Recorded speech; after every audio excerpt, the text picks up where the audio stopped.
All live. Let's see. What? Okay. All right. Hello, everyone. Today we'll be featuring stuff about the Forum Hotel, which is now open. There are 2 restaurants inside the Forum Hotel, and the Forum Hotel can handle Fortune 500. I'm not sure what that means, but I'm sure it's important. We'll also be talking about the Woodbrook Shopping Center and how it is underperforming. And apparently there's remodeling at Fellini's. What's up? You don't just need to read them verbatim. They can read the headlines verbatim on screen. So what you want to try to do with the behind the scenes is provide them value that they can't from just reading the screen, because that's just redundancy. Okay. So a teaser of what you could do is the forum's now open. Let's consider how this will impact the local community from a jobs, hiring, and quality of life standpoint. They got 2 restaurants in there. Or another example would be Woodbrook's got a great shopping center. It's got El Carbone, but it's got a lot of vacancy. What else can improve the Woodbrook Shopping Center to make it a better experience for those on the north side of town? We'll talk about that, guys. We'll talk about the topic that has really gotten a lot of feedback from viewers and listeners on televisions. I think we have a clear-cut answer on which bar has the most TVs. We're going to introduce a new game today on the program. It's called Who Am I? I'm going to give you a couple clues, and I'm going to ask you to name the local celebrity in the comments section of whatever social platform you are watching this show on. So, who am I? I'll give you 2 clues to start. I'm a cab driver, and I'm a musician. Who am I? I'm a cab driver, and I'm a musician. The I Love Seville show with Jerry Miller and Judah Wickower, Alex Erpy on a Tuesday. We can rock and roll when you're ready, Judah. Let's put the lower thirds on screen with those 2 shots. Got it. What's that? And we'll put the lower thirds on screen when we get the 2 shots and the 3 shots so folks can see what we're talking about, if we could, please. You want me to get that up now? Nope. That's for the 2 and the 3 shots. Let's see.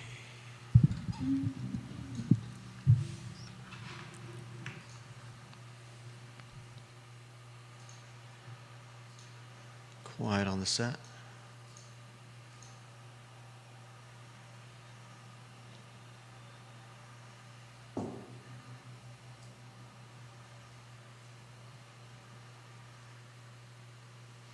Guys, good Tuesday afternoon. I'm Jerry Miller. Welcome to the I Love Seville show. Thank you kindly for joining us live in downtown Charlottesville in our building, the Macklin Building, a show that talks about Charlottesville and all topics related to Central Virginia.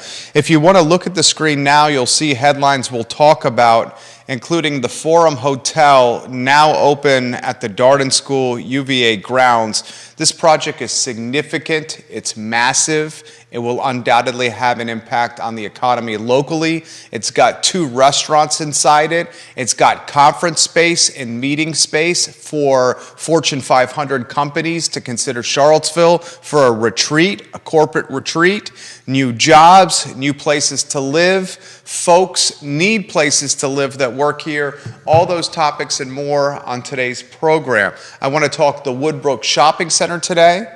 The Woodbrook Shopping Center is on 29 North. It's the home of El Carbone. It used to be the home of Guajiros. The Woodbrook Shopping Center has got a phenomenal location with tens of thousands of cars driving by it every single day. However, if you drive by the Woodbrook Shopping Center, the shopping center that's home to El Carbone, which is magnificent, the shopping center home to Coors Brothers, north of town, you drive by that little shopping strip and you will notice vacancies galore. Why is the Woodbrook Shopping Center underperforming? That topic on today's show. Remodeling is happening at Fellini's restaurant in downtown. The entire restaurant, it looks like, has been cleared out. The bar's gone. And you got to wonder what the activity is going to yield. We'll talk about that. on the talk show today. I've said the Keswick, Virginia area is prime for a sports bar. People have asked me, where would that sports bar go? I have a better answer. Last week I answered the sports bar should go to the Greg Bartlesky State Farm shopping strip, that little strip that has the storage, the climate-controlled self-storage. I got a better place for a sports bar to go than that shopping center, and it's where the wine place in Vino Veritas, I'm not saying it should replace in Vino Veritas, I'm just saying that shopping center in the heart of Keswick would make a fantastic location for a sports bar.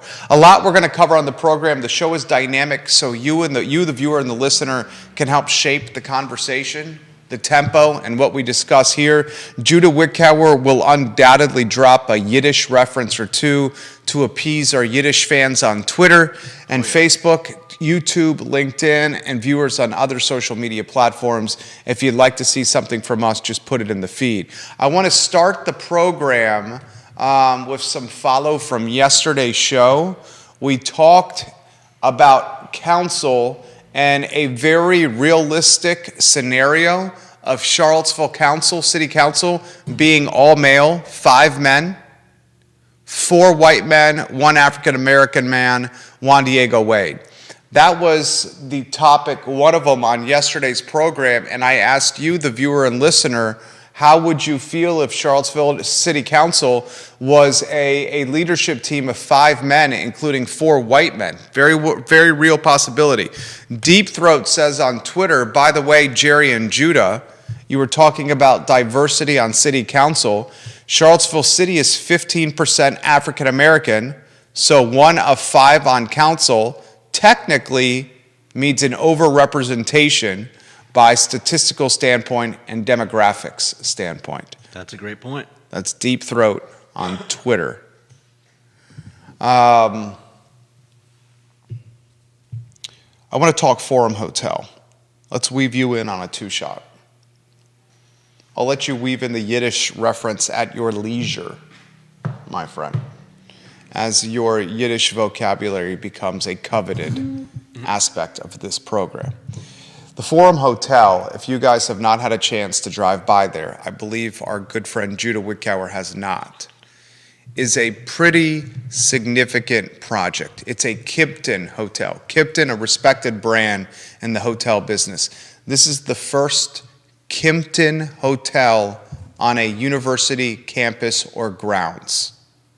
So if you like the Kimpton Hotel brand, this is the first time this hotel brand has built a hotel on a university or college campus or grounds. Judah's got photos that you can put on screen. If you can get those up, give me a thumbs up when they're there. Look at the screen now. I want you just to do a photo slideshow of this hotel, and then I'll speak about some of the specs here. Folks, there's 2 restaurants inside this hotel. It's on UVA grounds, the Darden School. The 2 restaurants are a sports bar called the Good Sport Tap Room. The Good Sport Tap Room, which is an elevated sports bar. Tavern fare, neighborhood pub, classic pub fare and food, TVs, wings, burgers, truffle fries, a ton of beer by the draft. It then has a fancier restaurant, if you may, called Birch and Bloom. Judah's rotating photos on screen. This is a steakhouse and wine bar, Birch and Bloom. It is elegant. Craft cocktails. Look at the restaurant. Can you put something like this on screen? If you have that photo? The restaurant dining room? I think it'll get around to it eventually. Okay.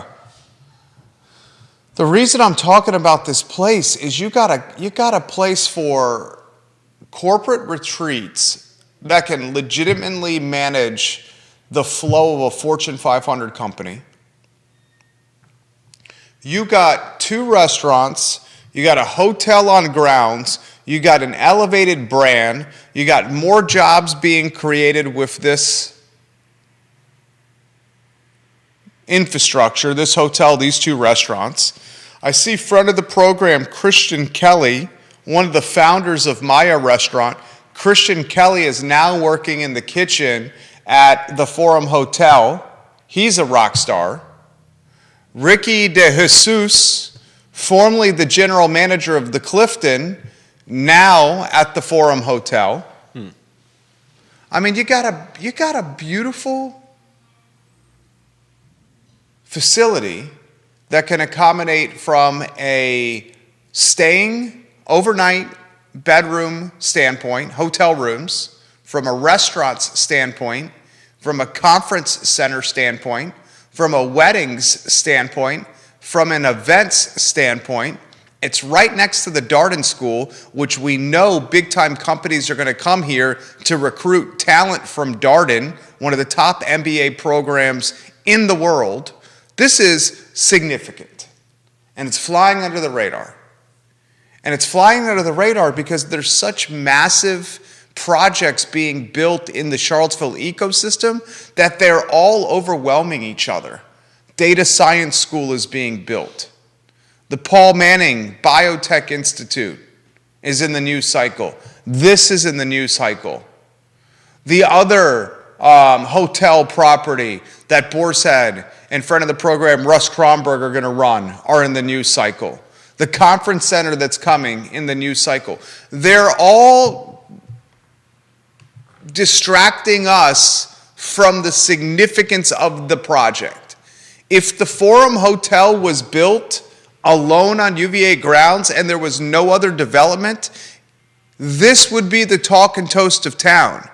But because all these other projects that I just rattled off are going on at the same time, this massive project is kind of being forgotten. A sports bar and a restaurant that's a steakhouse and a wine bar on grounds at UVA, Judah. Damn. And it's beautiful. And it's brand new. And it literally had its ribbon cutting last week. Special, special, special. Other reason I want to bring this up is because of the staffing that's going to come with this particular project. You start wondering again where the people are going to come for these jobs. When restaurants locally can't even staff up themselves. Yeah. It's a very similar base of people that they're pulling from. All right, next topic I want to cover on the program. Alex Erpy is going to join us on the show. We've introduced a new segment to the program called Who Am I? I'm going to give you a couple clues if you want to put that lower third on screen, J-Dubs. I'm going to give you a couple clues of a local celebrity, and I want you to guess who the local celebrity is by giving your answer in the comments section anywhere you are watching. If you get it right, you have a chance to win an I Love Seville sticker. Dylan's Rule and Ginny Who on Twitter, welcome to the show. So here are a couple statistics for Who Am I? I'm a cab driver in Charlottesville, in the Charlottesville area. I'm a country music singer. Those are two big statistics, two big facts of this person. Who am I? Country music singer and a cab driver in Charlottesville, Virginia. Do you know the answer? No. I've known this person for 22 years, almost 23 years. Wow. Andre Xavier says, it is a game changer for Charlottesville. I'm genuinely excited for the Forum Hotel. He's in the travel business. He's an entrepreneur. So for Andre to say that, that's big time. And Andre, it's a Kipton, as you know, Andre knows more about this than I do. This is Andre's business. It's a Kipton brand too, Andre. Here's a good question for you, Andre. I sincerely have a question for you. How do you think what the Forum Hotel, the project that we just described, how do you think that's going to do when the Boar's Head project that Russ is leading is also opening? When that finally opens in a couple months, how do you think those two are going to fare? Out of curiosity, I think they'll fare well. I'm curious of your take, Andre Xavier. Bob Yarborough, the king of Redfield, says this project is quite impressive. I drove by it today, and great news on a sports bar there. Random question, how many hotel rooms have been added to the Charlottesville inventory since Dewberry picked up his property at auction? That's a great question. I don't have that answer, Bob Yarborough. I know there's been a handful of hotel projects that have opened since the extorting Emperor of Empty Lots bought the Dewberry Hotel at auction. There's been other hotel projects that have opened. I don't know the exact room count, though. Great question. Travis Hackworth is watching in Danville, Virginia, and he says long-term staffing issues may be a problem for them. They're also going to be competing for conferences against major casino companies in the state of Virginia who will offer as much, if not more. It will be interesting to see how they manage the obvious issues.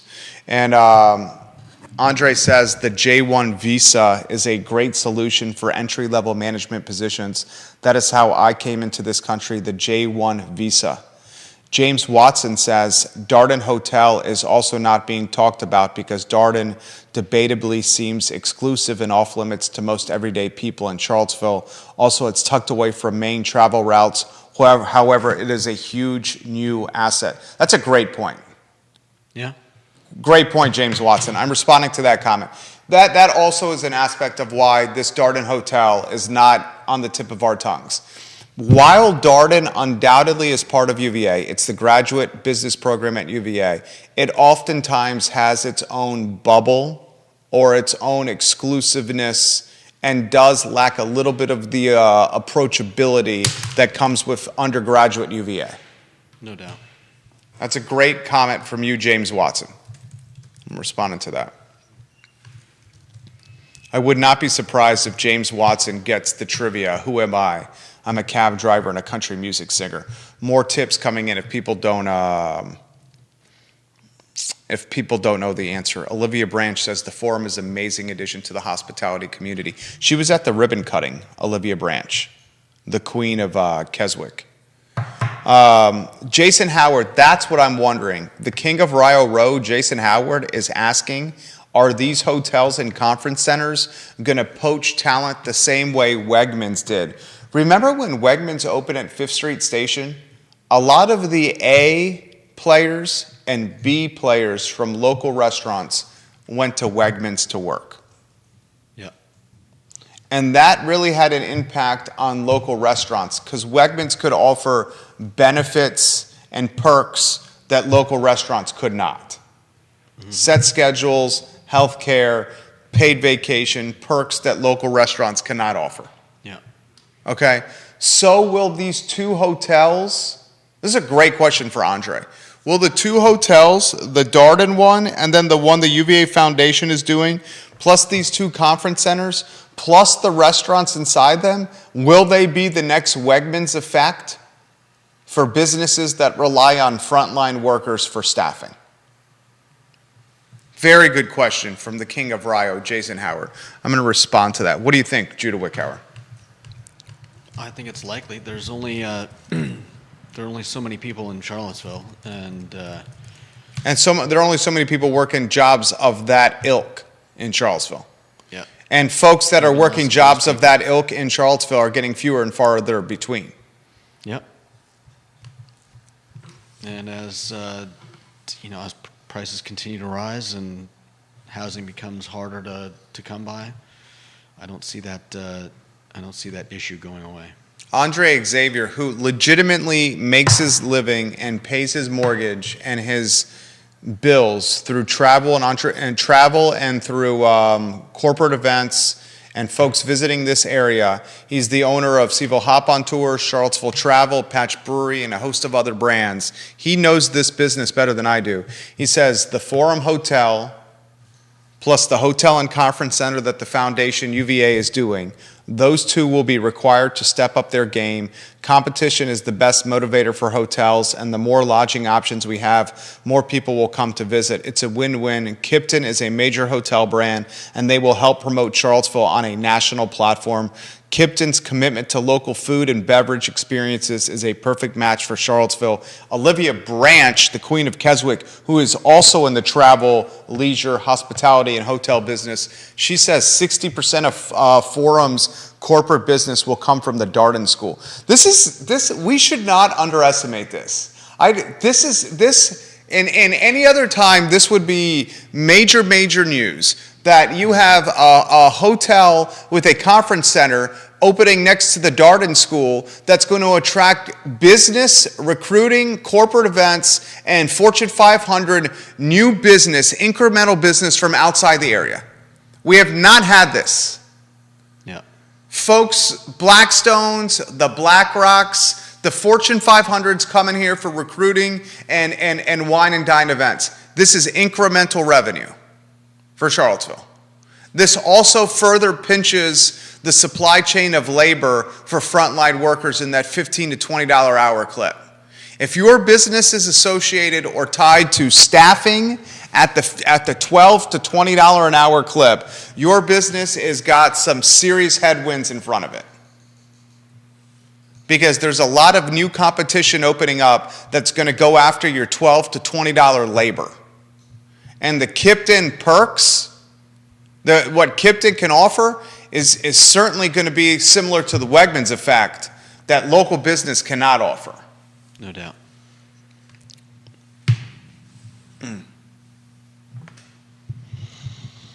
All right, Alex Erpy's coming up in 10 minutes. You found something out about Pro Renata. We talk televisions, if you want to put the lower third.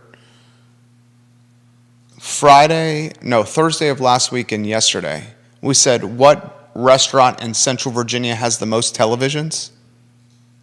And we thought it was like Lazy Parrot Grill or Pro Renata were 1 and 2. Right after Lazy Parrot Grill and Pro Renata, you got like Timberwood Tap House. You got,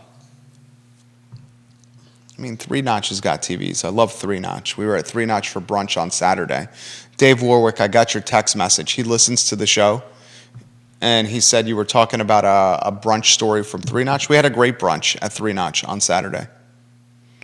I had the sausage gravy and biscuits. My wife had the barbecue chicken salad. Our son had biscuits with jam. I had a couple of Minutemen. My wife had a couple of Ghosts. It was just a fantastic experience. Three Notch is a place we go because we feel comfortable with our boys who are 5 and 4 months old being boys and being a 5-year-old and 4-month-old without being judged. We also feel comfortable at, say, Dairy Market. We feel comfortable at Pro Renata, Lazy Parrot Grill, the Wool Factory. And how we got on this topic about televisions is I was talking about the fantastic expansion at Lazy Parrot, and you and I did a little reconnaissance. I want you to highlight what you found from Pro Renata. Show is yours. I found out that they've got quite a few TVs. This is self-reporting. Nobody was answering the phones, so I spoke to their wonderful recording, and the recording says they have 16 television screens. Pro Renata on its voicemail says they have 16 TVs. Lazy Parrot's got way more than that. I'm on the Lazy Parrot website right now, lazyparrotwingsandbrews.com, and while they don't have an official number, a total count of televisions, they do highlight on the website their outside expansion, which I think you can put on screen. And on their website with their outside expansion that recently happened, Lazy Parrot's website says, we created an outside space that's non-smoking that has 6 65-inch TVs and 7 72-inch ceiling fans and heaters as well. So just outside they have 6 65-inch TVs. Inside has at bare minimum 15 TVs, and I'm speaking conservatively. I would not, if I put the over-under at 20 televisions for Lazy Parrot, I would take the over. I think that's your clear-cut one, with Pro Renata a clear-cut two. Two fantastic spaces to watch sports. And it's a perfect segue into the sports bar in Keswick, Virginia, lower third, if you want to get that on screen.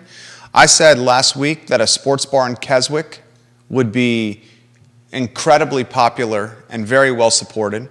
I highlighted the money that was in Keswick. I highlighted the 850 homes that were in Glenmore. And I highlighted the fact that the Keswick area currently really doesn't have a restaurant. And it has a lot of people looking to support it. And I said the sports bar should go into the shopping center where Coors Brothers or Greg Bartlesky State Farm should go. Well, I think I got a better spot for it. I think it should go in the shopping center where In Vino Veritas is, right behind the gas station at Shadwell. There's also, I believe, an American Legion in there with some pool tables. There's a wine store, In Vino Veritas, that's in that spot. That's where the sports bar should go. I'm not saying it should replace In Vino Veritas, but that location is in the heart of Keswick. It's right next to the gas station, the Legacy gas station. It's right next to Glenmore, your primary neighborhood. It's right next to Keswick Estates, your secondary neighborhood. And it's got plenty of parking. That's where I would put it, and I would watch it stack paper. And that is a perfect segue into the Woodbrook Shopping Center. That might be your most underperforming shopping center in Charlottesville, Charlottesville and Albemarle County. You got a few on 29. Obviously, the Kmart Shopping Center is tremendously underperforming, but that currently is intentional because Core and Capshaw and Riverbend Development are redeveloping the Kmart Shopping Center. That's going to be something pretty special right there across from Stonefield. You also have some terribly underperforming aspects of Seminole Square Shopping Center and Albemarle Square Shopping Center. Both of those vastly underperforming.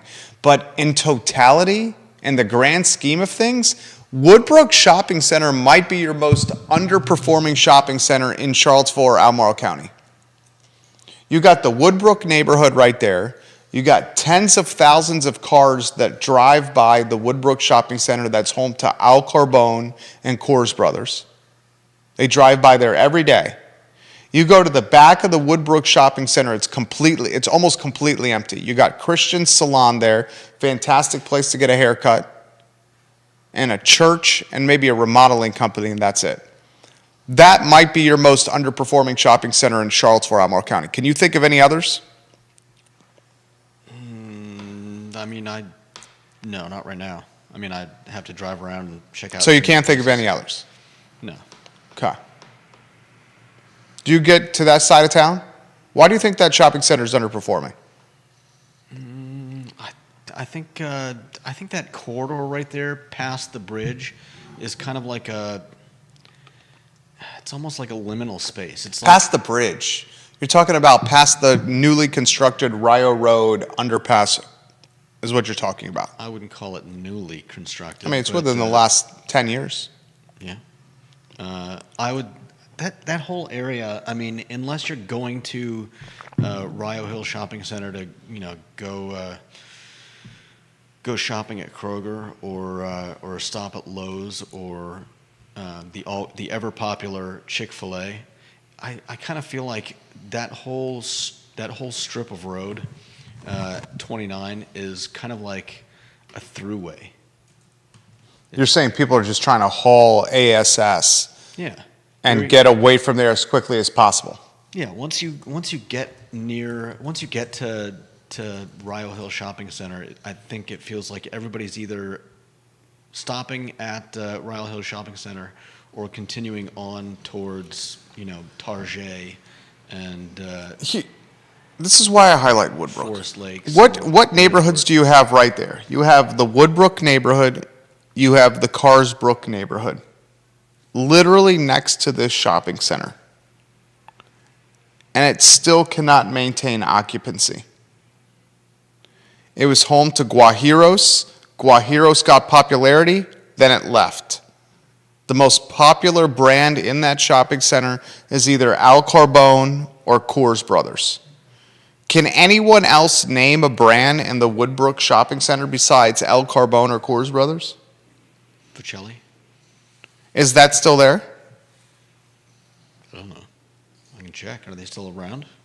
You said it. You suggested it. So I mean, I'm you looking just at came up with something and weren't sure if they're open? here. I mean, it's right in the picture. But we're not sure how recent this photo is, though. I believe it's a couple of years old. I believe Sam's Kitchen is in this. The restaurant is in here.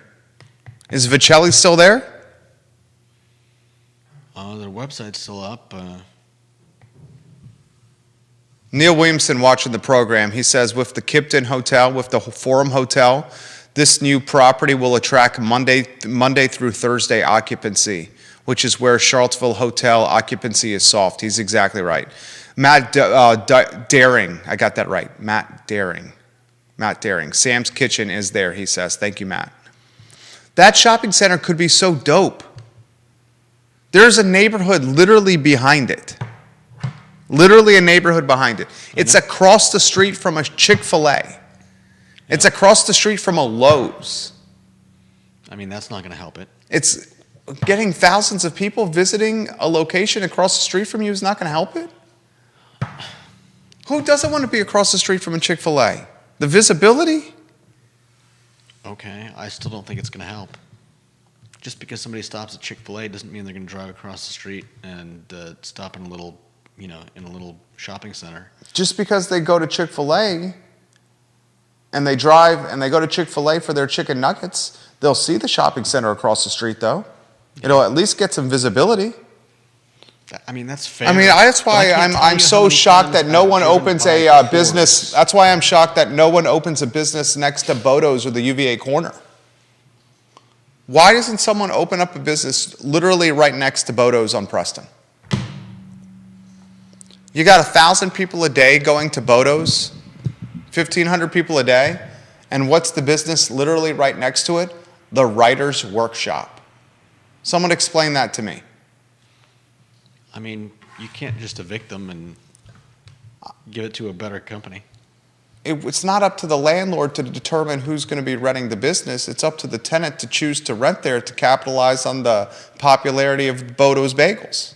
You're not going to evict the tenant. The landlord doesn't care as long as they're paying the rent. I'm saying the marketplace should open a business right next to Bodo's to capitalize on 1,500 people going into the location.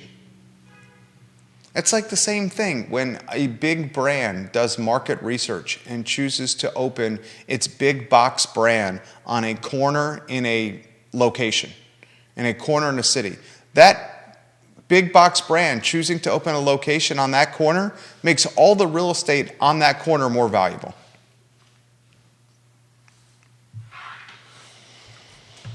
All right. Alex Serpy in about 2 minutes. Who am I? If we want to get that lower third back up on screen. Win an I Love CVille sticker by answering this question. It's a new segment on the show.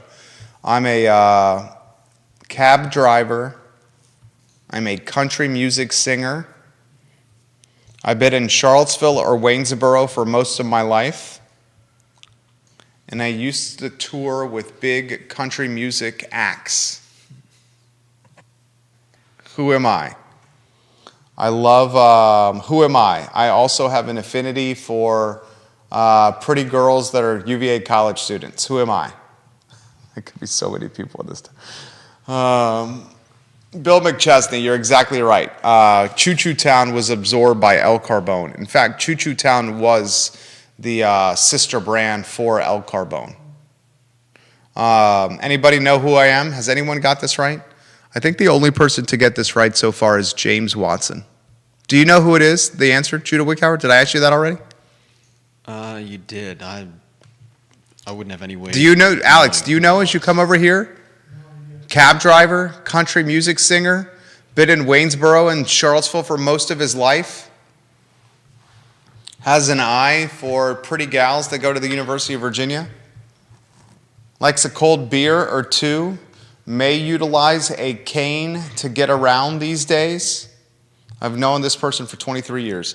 Alex Serpy, CEO, Emergent Financial Services, will get you in the mix. Janice Boyce Trevelyan said she thought the forum was exclusive to the college. That's what I'm saying. It's so many people do not know what's going on with the forum on Darden grounds, UVA grounds. It's getting no media coverage, and so many folks think it's not open to the public. I'm surprised by this. All right, Deep Throat's got some comments. And then we get to Alex Erpy. He says, I go to the center for Coors Brothers, the Woodbrook Shopping Center. He says, getting back onto 29 South to go home sucks. And it's just fairly crummy looking facility. Can't really do anything high end. It definitely needs some TLC, undoubtedly about that. You want to offer anything on Woodbrook? Yeah, I feel the same way. It's the reason I tend to go there is Ultra Bone, pretty much. That place is That's great. the number one, and it's the busiest place there. The only other brand I know there is obviously Jefferson Engraving. I really like what the work they do. I used to get all my Ford Adelante prizes, all our plaques engraved from Barbara over there.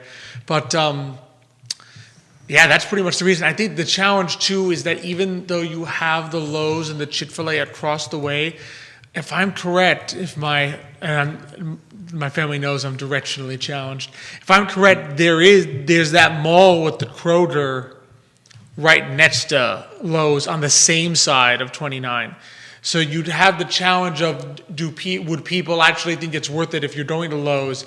Do you actually cross the 29 to go to another shopping center, or can you pretty much get, if you needed to pick up something else, would you just pick it up at the same shopping center that's right next to Lowe's on the same side of 29 without crossing? Or would you go to the eventual Home Depot that's built right next door and not have to cross the road at all? At all. Home Depot, remember, owns Fashion Square Mall and is opening a location right there, which is hop, skip, and a jump on the same side of the road as the Woodbrook Shopping Center. I don't know. You got a neighborhood. You got a ton. You got how many cars go by Woodbrook a day? 30,000. I know by I Love Seville on Market Street, there's 12,000. It's one of the most. That stretch has to between Walmart and essentially what Barrett's has to be one of the most driven stretches of 29. In Central Virginia. Yeah. It literally in Central Virginia. I mean, what stretch of road has more traffic than right there in front of Woodbrook? Can anyone name a stretch of road? Barracks and Stonefield? Hydraulic 29, maybe? 12,000 cars drive by I Love Seville Studio and see this brand every day. Not Saturdays and Sundays. Monday through Friday, 12,000. So for that stretch, 12, that's got to be at least 60, 5X, 6X, 7X, right? Yeah. I mean, we could probably find that data on VDOT somewhere. That'd be tough to find in real time. No need for you to look for that. I don't think that would be easy to find. But I guess that's just the point. It seems to have a lot working for it, and it just seems to be like terribly struggling. All right, different topic. What, my friend, is Emergent Financial Services watching market-wise? What's the topic point in the office at your firm over the last week? Over the last week, really, we seem to be a little bit in kind of a waiting game period. Because I think everyone's kind of sitting there with bated breath, waiting to see what the Federal Reserve does next. Because we have a series of conflicting pieces of data, if you will. Because obviously we know that the banks are struggling in this interest rate environment, which is not good for the economy. We know that there are a couple signs. We've seen a couple recessionary signs. Xavier was noticing this, car loan defaults beginning to rise a little bit. In other words, you kind of see that on the earlier side when people begin to run out of money, because people are still clever enough to realize I should not pay my car loan before I don't pay my credit card. Because the credit card is going to have a way higher interest rate than the car loan. But you need to see that a little bit. But on the flip side, in as much as the year-to-year inflation declined, it was still positive month-to-month. Meaning, yes, prices are up, 6% from a year ago, whereas a year ago they were up 9% over 2021. So I guess it's good that it's not 9, but prices were still up between February and March. So inflation continues to be a problem, which means the Federal Reserve is going to continue to try to find, basically, my suspicion is they're looking to see how much they can squeeze out of this interest rate before things really go south. And you even had one of them, again, it's just one Federal Reserve board member, I forget what his name was, Bostich or It started with a B, but he basically implied today, and again, he's just one vote.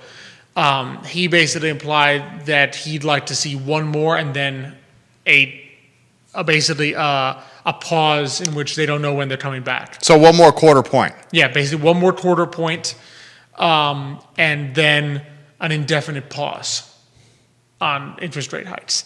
That's what he wants to see, whether or not, again, a lot of what goes on, what people kind of need to know about the Federal Reserve Board is a lot of what goes on is that the Federal Reserve Chair, in this case Powell, his job is to kind of get everybody to give a unanimous front. So even though there may be dissension amongst the Federal Reserve Board, like so maybe some people don't want to raise rates anymore, some do, they're going to try to get that as close as they can to a unanimous vote, even if some of them disagree. They may vote the way the Federal Reserve Chair asks them to, so as not to give the impression of a split Federal Reserve Board. So we don't know. I have no idea which way that next vote is going to go, but you've at least got one publicly indicating that he'd like to see one more rate hike and then an indefinite pause. And I think that speaks to the Federal Reserve beginning to see, all right, there are some underlying issues here that are pointing to recession, even if recession is not immediately evident. Judah, jump in here anytime you want. Anything you want to add, I'll adapt to you if you want to offer perspective. Ginny Hu says, guys, it's 5-cent cone day coming up at Coors Brothers, both locations, Keswick and the Woodbrook Shopping Center location. I haven't had an ice cream cone in a dog's age. Oh, 5-cent cone day is coming up. Nice. Bring Liza, could be a good experience. All right, There's something classic about the soft serve at Coors Brothers. Custard. It's custard. Coors Brothers is amazing. I love it. It's classic is a good word. It's a good word. Classic. So I'll decipher what you said in a, say, very layman's perspective here. So 25 points, a hike on the horizon, potentially the last one. This is what this means for Charlottesville. Credit card debt may get a smidge more expensive if they raise rates a little bit more. If they stop raising rates after that, your credit card interest rate probably is not going to get any higher. Yeah, it'll probably stay. I mean, it's already astronomically high, right? Your other floating debt is already high, but probably won't get any higher. Go ahead. Only spreads to drive them higher in the sense of, depending on the floating rate debt, the risk that is perceived. In other words, the bad credit, good credit. Yeah, exactly. In other words, if the lenders start to say, I'm worried about small businesses, even if rates don't go up, the spread goes up, meaning that their debt may go up. The main thing I'm worried about, and Judah, anytime you want, and you jump in, the main thing I'm worried about small businesses right now is the lending environment seems to be getting very tight. And the small business having access to capital, whether it's an emergency or expansion or some kind of crisis, that's becoming fewer and further between. And access to capital for a small business, Charlottesville, Lynchburg, Waynesboro, that is small business, having access to capital. And we saw the lending environment get tighter. Part of that was the bank run. Apple, whether they intended this or not, almost started a bank run yesterday with this 4.15% interest on a savings account. They're getting in the banking business, and people are making a run on banks yesterday because of that. I mean, it just seems so fragile, this economy right now. It is in a fragile state. I think that's kind of where we are. Where I would describe it as Gandalf says it in Lord of the Rings of all things. He says, "The deep breath before the plunge." You were kind of there, taking that deep breath, not knowing which way this is going to go. But there are a lot of underlying factors that suggest that people are nervous. Small businesses are nervous. The lenders to small businesses are nervous. Banks are nervous, period. Because, again, banks are sitting there saying they typically lend at high rates, borrow at low rates. The yield curve is inverted there, meaning right now banks are borrowing at high rates and lending at lower rates. So the issue is it's very difficult for them to make money in that environment. They are very much, their margins are on edge. And then you've got, like I said, you've got the consumer that is probably, what the car loans is telling me is that the consumer is beginning to run out of money. Yeah. The consumer has tapped all their lines of credit. Exactly. They have tapped out and they are beginning not to pay Yeah. certain debts. Because before you choose to not pay your car loan, you'll take out a line of credit to pay your car loan. And if they're not paying their car loan, that means they're getting no more lines of credit. Unless, they basically unless are. you're underwater. But to Alex's point, underwater with a car is different because you need the car to make money, to get to and from your job. So like losing your car is like, it's like, I'm seeing this with folks in my family. When folks that are older, you take like a grandparent or a great-grandparent and their vision goes and then they lose the ability to drive. That ability, even if they don't use the car, even if it's strictly to go to like church or the grocery store and that's it, but losing the ability to drive can be like one of the first things that leads to death. It's like dispiriting and demoralizing for them. And like, I guess why I'm bringing this up, if someone cannot pay their car, that's basically almost in a lot of ways taking away their opportunity to earn money. Because they use the car to get there. It's typically the step right before credit cards. Right. So go down. In other words, when you stop paying the car loan, the next thing to go is probably credit cards. In other words, most people are going to sit there saying, what do I do? I can't pay either one. You know what I mean? I can only pay one or the other. Most people, I think, know enough not to fail to pay off the credit card because they understand that it's got a crazy high interest rate. You'd be surprised how many people don't realize that, but I think most people do. I think there are more people nowadays. I was reading something recently about how the younger generations are just. I think they're just, like you said, demoralized. They don't know. They don't see a way out of the current conditions that we're living in this country, and so they're using debt. And they just don't care. It's like, what else am I supposed to do? I can't afford to live anywhere. I can't afford a car. I can't afford to eat. So I'm just gonna, I think they just fall into this rut of using whatever they can and just not worrying about it. I mean, what do you think about that, Alex? Oh no, I think Judah's exactly right. I saw a statistic the other day because sometimes how we only look at like the year over year or month to month inflation numbers. I think I saw a statistic the other day that basically the dollar is worth, when you go to the store, 40% less than it was in, I think, right in the midst of 2020. Yeah. So COVID. And right in the Start midst of COVID. Yeah. If you want to count that as something you're like bottoming out of the inflation number, and then it started ticking up since then. So imagine everything you buy is essentially 40. So you earn $1 like this. If you're earning the same, and we know salaries haven't gone up that much, so you're sitting there either earning the same salary or a little bit more, and you're like, how on earth do I live? What are you going to do? As Judah said, you can't not pay rent, you can't not pay groceries, you can't not pay gas. Guess which three things have gone up most? Yeah, he's 100% right. Because remember, the core inflation number gets adjusted. Yeah. So the feds come in and say, well, this car is 20% more expensive than it was, but it's a better car, so it's really only 10% more expensive. That doesn't do me any good. I don't care that the car is better.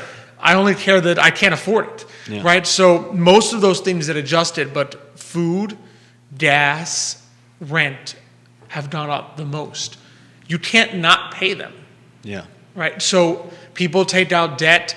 They had a little bit, my suspicion is they had between when their 401ks or their whatever savings they had done up a little bit in 2020. They got a little bit of stimulus. Some people maybe opened up their brokerage accounts and made a little money. That's gone. Like, that's probably been drained. So now you're sitting there saying it's either the credit card debt or the car debt. And the car debt's going to go first, followed by the credit card debt. Good stuff right there. On top of that, the real estate values have gone up. People say, oh, you have more equity in your home. Folks, the equity in your home is only worth something when you're ready to sell your house. And let's consider the fact that when your real estate values go up, so do your tax burdens associated with owning the real estate. So while you have more equity in your home, that equity is strictly paper money. Yes, And that at is no this- cash flow. Exactly. And at the same time that your paper money has gotten more robust, it's just paper money. Your overhead on that property across the board has gone up exponentially more. Dude, it's brutal, man. And that's why I wanted to highlight. It's one of the reasons I highlighted this Forum Hotel. I mean, John Blair's watching on LinkedIn. He says the Forum is a huge development. If you understand Charlottesville history, the Omni Hotel was the talk of the town for years when it was built. Arguably, the Forum is bigger, and you're really the only outlet highlighting its enormity right now. Thank you, John, for that comment right there. That's one of the reasons we chose to highlight this. We wanted to highlight it because of the Fortune 500 piece, because it's going to attract incremental revenue to this jurisdiction Monday through Thursday when hotel business is soft. We wanted to highlight the fact that it's a Kipton brand. I also wanted to highlight the labor piece. Where are the workers going to come from? Where are the workers going to come from these two hope hotels here. on Ivy Road? You would I mean, hope. we got 2 hotels, 2 conference centers, a couple of restaurants, more restaurants coming with the UVA Foundation property. Where's the labor coming from, fellas? Well, I think you made a great point in the fact that it's likely to draw its labor pool from current businesses. So, people will find, like you said, they'll find good conditions. They'll find they'll find all the perks that go along with a high profile business like that, and we'll have the Wegmans effect where a lot of good people will go there and get taken away from local businesses. So that's a possibility, yeah.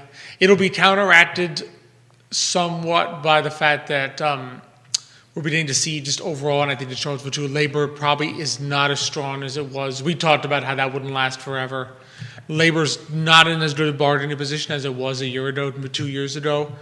So I suspect we may start to see some people go back to industries that they left because they were looking for something better. And if that better has not materialized or they get laid off from that better, they will then go back. But in the short term, I mean, assuming they're paying better than your small business in Charlottesville can afford to pay, then yeah, people would probably switch. You've got a little bit of that Wegmans effect. Again, might be counteracted by the fact that labor, I think, is going to head into a rougher spot. What do you think? Anything you want to add to that? How is labor going to enter into a rougher spot? Because labor's losing leverage. Yeah, as leverage. In other words, as the tech companies and as other companies begin to peel off basically the marketing people and a lot of people they hired in 2020, 2021, where labor had the advantage, those people may not have any choice now but to go back to the industries that say, well, okay, I don't have to work in this industry anymore because I can get a job anywhere because there's a shortage of labor. Now we're no longer seeing that. There's no longer a shortage of labor, and they may have no choice but to go back to. So you hear what he's saying right there, right? What's on the brain over there? I see the wheels turning. I mean, I don't know if I fully agree with that. How so? I mean, we're no longer seeing a shortage in labor. Well, I don't think that's necessarily what he's saying. That's beginning. In other words, that the 10 million people that could be working and are choosing not to has shrunk, and the job openings. In other words, there's no longer. I think it's swift. There was a time when we were talking on the show that there were more job openings than there were people looking for work. I think that's no longer the case nationally. I think now, given the number of layoffs and the shrinking of job openings, I think it's either even or there may be slightly more people looking for work than there are jobs. That was an unusual scenario we're in. That's very rare. How does the local mom and pop that needs to run a business with staff that's paid $12 to $20 an hour survive in this area? It's tough. I mean, I don't see a future for a business that needs a heavy labor pool of $12 to $20 an hour staff. There's just too much competition opening. And the competition that's opening for the $12 to $20 an hour employee is now competition in Charlottesville locally from major players. Like Andre talked about on this program, staffing for something like Kipton is coming from J1 visas, getting folks from overseas to come and work here. Borsa does a real good job of that as well. Of a lot of the staff that's working there is folks, this is their first time working in America. If that's the case, they wouldn't necessarily be pulling From local folks. unless it's local who needs a J1 visa at this point, who already came. I do not, the local mom and pop is not going to be able to utilize the J1 visa route to staff. No. They don't have way. that sophistication. Trace is watching in Houston. She owns a pet store in Houston. Trace, it's great to see you. She says, we don't survive. I'm about to close my store in Houston after 12 years because of the labor. Yeah. I mean, Trace, I'm sorry to hear that. Yeah, that's sad. That's sad to hear. And the issue with that is you knocked out all the small businesses and the competition they have amongst each other for labor. There's going to be a day if all you've got left is the big ones. It's going to be Main There's Street. going to be a day there's a day when they reverse that and they're like, well, guess what? It's $11 an hour. If you don't like it, too bad. There's no one else to hire you because it's just us. That's what happened. They call it monopsony. You know monopoly? Yeah. Monopoly is when it's on the, or monopolies are when it's on the consumer side, like stuff they're selling you. There's only one person who sells bottled water. They have a monopoly on bottled water. Monopsony is when there's only one employer or very few employers. That's scary. So then they begin to get the leverage on employees. In other words, if you get to the point where all you have is 4 big employers, there's going to be a day when, guess what, they're not going to be giving you competitive wages anymore because there's no one left to compete with. We saw basically what Alex is talking about. We see that now with UVA with the living wage of $15, where UVA says our base for living wage is $15. And UVA sets the living wage barometer locally because the number one employer says living wage is $15 and that's what we're going to pay. So that becomes the number. That's basically what you're saying. Well, that becomes a number, but what I'm saying is the day when there's no competition anymore, if they change their mind and say, well, it's now 12, They what could are you be gonna do about it? nefarious. There's nobody left there's no small business to say, well, I'll offer you 14. This from Andre Xavier on Alex's point. Andre Xavier is one of the co-owners of Patch Brewery. Yeah, what's he seeing? He says Patch Brewery, last year we had job openings and we had 3 applicants. This week we had the same job posting, literally everything the same. There were 32 applicants. Wow. He says the job market has turned. We've been talking about it on the show for months, that the leverage is now on the side of the employer. Has begun to shift. Yeah, the employees lost the leverage. And we're seeing that with folks saying, get back to the office, and people are having to do it, and if not, they're getting fired. If that was happening during COVID, like you said on the show last week, they could be working a couple jobs without their other boss knowing they were working. Not even knowing, exactly. Yeah, and that was happening. They caught 700 federal employees doing that. Now they were collecting unemployment while still working for the federal government because they were working from home. There you go. Travis and Danville, I get what Alex Erpy is saying, but typically hospitality is not a high wage sector until you get into management. So on that front, the hotel is on the same playing field as most others, and they're all poaching from one another. Again, you cannot underestimate the competition this hotel is going to face from the state gambling institutions who arguably have equal or better lodging and food options. Conferences will go to the highest bidder, not just to a place where it's located somewhere. And Travis is speaking from experience in Danville. He's watching in Danville. Remember, they're getting a Caesars casino in Danville. So he's saying for these a lot of work retreats, Travis has shown me. They're doing a lot of renovation, reconstruction in Danville. He's a phenomenal evangelist of Danville. Yeah. Are you getting direct messages from Danville? Yep. Oh yeah, so do we here. What an evangelist of Danville. They're doing some neat things down there. I will say this, Travis, while the Caesars Casino in Danville looks absolutely beautiful, what UVA has that Danville does not is the University of Virginia. So if it's a recruiting retreat, you would see why a Fortune 500 would want to be at UVA because of the pipeline of talent. This is from James Watson.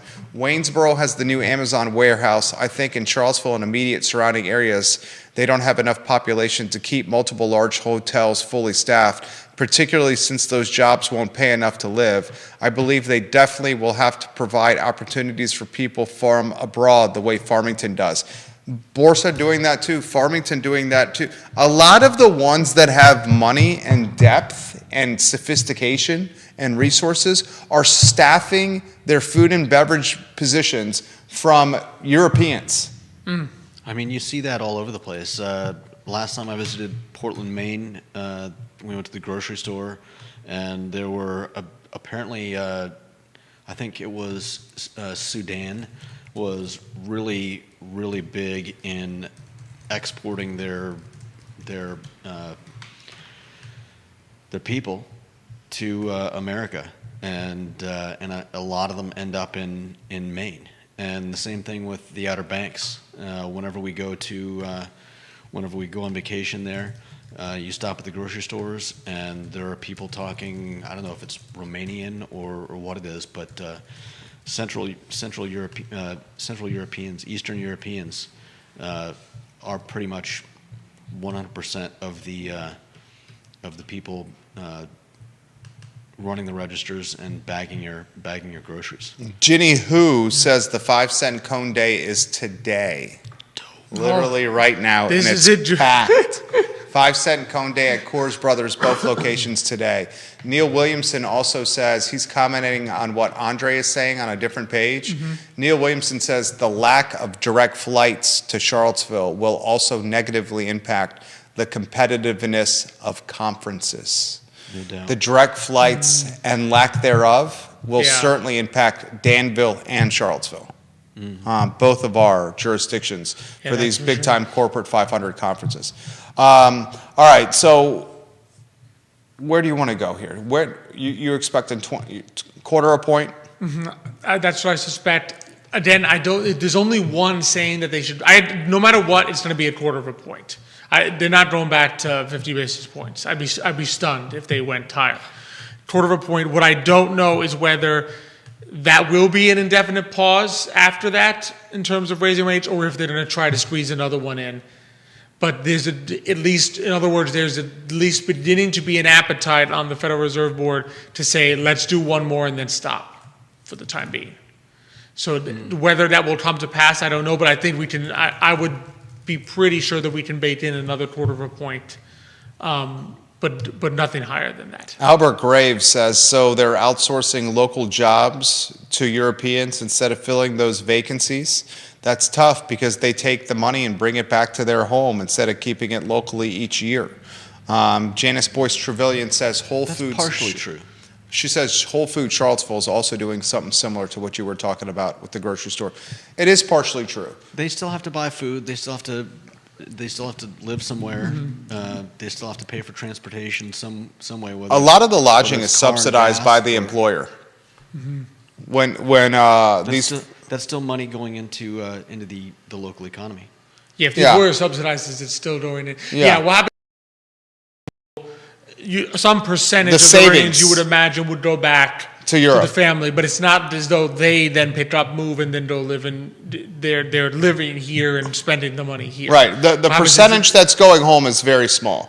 The percentage that's going home is essentially the savings of what they could squirrel away while working the job here. Everything else is being spent here. Or maybe some additional modicum of spending that they might have spent for themselves if they didn't have family abroad or so forth. His counterpoint to that is, it's a good point, Warrior AG, but they're not laying down roots here, he says. No taxes being paid, no mortgages, and no incremental revenue to continue growing the community. That's a good That point. would be a different, yeah. That's a fair point. Yeah, there's more of a longer term, I think, implication there. I appreciate that. He also says the seasonal Aramark employees will jump on these jobs undoubtedly. What do you have planned for today, mañana on Thursday? Actually, it's going to be a lot of finance talk. We're going to have, I think right now the plan is a little bit in flux, because that's the nature of scheduling. Okay. Lots of different small business owners. But I think right now it's looking like possibly Nick, Michael, and myself are going to talk, the Europe Bros are going to talk some finance. I like it. On Today Monday, a little bit about where the economy is going, a little bit about just ways we're seeing people navigate that, things to be thinking about. It's not all doom and gloom in the sense that there are ways that you can mitigate it. I think an environment like this, to be honest, I think the number one thing that happens is when things are tight and you're in a tough environment, it exacerbates the impact of those one or two big decisions. A poorly thought out financial decision you have now less leeway to say, that was a mistake, but it's not too big a deal because my job is paying me tons of money and everything is cheap. Now it's saying, a big financial mistake is going to cost me, and I really don't have excess cash to make up for it. If I started saving too late, or I made a bad decision on my mortgage, or I bought this car when I really I shouldn't have leased that, or I shouldn't have bought this one. A big mistake like that, you have a lot less margin for error when basically your budget is on a shoestring, because the difference between what you're earning and your necessary expenses is very tiny. The margin is really small right now. He's the CEO of Emergent Financial Services. Emergent Financial Services, a family-owned businesses, 3 brothers, 1 father. They're trustworthy, hardworking, honest, and well-researched. They will help anyone plan for retirement in a conservative, physically conservative way. You are fantastic. Oh, thank you. Thursdays at 10:15 a.m., the Today y Mañana, presented by Emergent Financial Services. Anyone want to guess on the Who Am I? I think we only have one person who got this right. This is a new segment. Bus driver, or a cab driver, country music singer,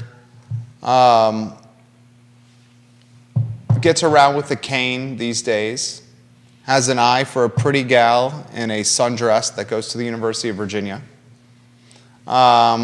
Has called this area his home for decades, if not generations. Is a guy that likes facial hair and cold beers from time to time.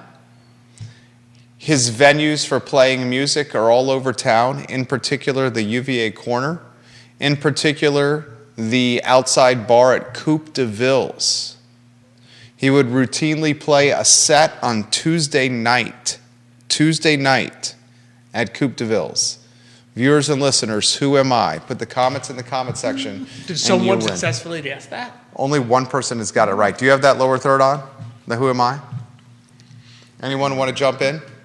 We got one guy who has got this right, literally. The Who Am I segment is going to be one that I'm going to routinely welcome to the show after seeing only one person get it right. The answer to this is Benny Dodd. My name is Benny Dodd. Benny Dodd. You've never heard of Benny Dodd? No. No, unfortunately, I'm with Judah on that one. Benny Dodd. Benny Dodd. How long has Benny Dodd been playing music here? I'd say, 40 years. 40 years. The Benny Dodd Band, Benny Dodd, James Watson, Judah Wickower will reach out to you via direct message to get a mailing address so we can mail you an I Love Steville sticker. James Watson, the king of orbit. Alex, you are amazing. Oh, you guys are great. Love being on here with you. We love having you on the show. Some great inputs today, I thought. Judah always has good insight. J-Dubs, Judah B. Wickower. Did you get a Yiddish reference in for Ginny Who? She's watching on Twitter now. Our Yiddish word for the day. Yes. Schmendrick. Schmendrick? Yep. Can you smell it for us and tell us what it means? Can I smell it for you? Spell it for us if you could. Schmendrick? SHMENDRIK. Okay. Popularized in the 70s by Welcome Back Kotta. Ah, okay. And it means? It's used to call someone a jerk or a stupid person. Oh, so you would call someone a schmendrick? What a schmendrick. He's a schmendrick. Yeah. Schmendrick? Don't listen to that schmendrick. That schmendrick has no idea what they're talking about. Schmendrick. Yep, schmendrick. I like it. Remember that one. That's a good one. That's for you, Ginny Who. Schmendrick. Alex Zerbe, Judah Wickower, Jerry, the Schmendrick Miller. It's the I Love Seville show on a Tuesday. We're back tomorrow at 12:30 and Real Talk at 10:15 a.m. So long, everybody. Take care. Oh, that was fun.